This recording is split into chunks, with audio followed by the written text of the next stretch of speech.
While walking through the jungle, Alice meets the cat sitting on a tree and asks, "Which road do I take?" The cat asks, "Well, where do you want to go?" Alice says, "I don't know." The cat says, "Well, then it doesn't matter. Whichever road you take will take you there." Hi, I'm Punam, a leadership development coach, a life coach, an NLP trainer, and an NLP master practitioner. I'm the cat that asks Alice, "Where do you want to go?"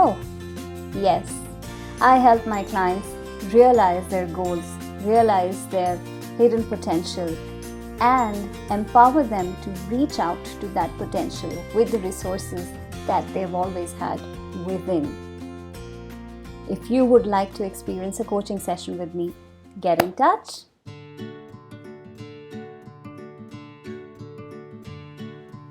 Hi, I'm your coach with a question, Punam, and I'm back with this week's question. But this week I also bring you a story.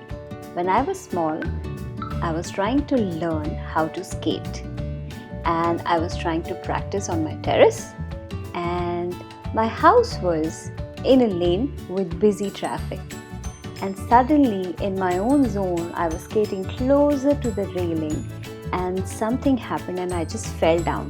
I fell down so bad I let out a big scream.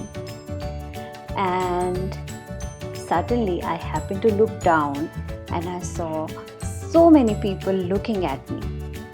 So two things happened. One, I was physically hurting, and second, I was really embarrassed because people watched me fall.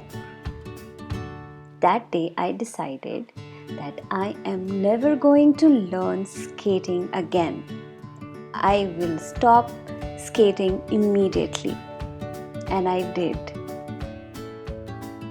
And now, in hindsight, what I think about is that thank God, when I was a small child, when I was just learning how to walk, how to stand, I must have fallen, God knows, 100 times. Now, what if I would have thought in the same way? What if my mind would have worked the same way? It would have told me, "Hey, you failed in 2 attempts, you failed in 3 attempts. Just stop trying. Stop trying. It's too hard. You just cannot." I would have never learned to walk. Yeah?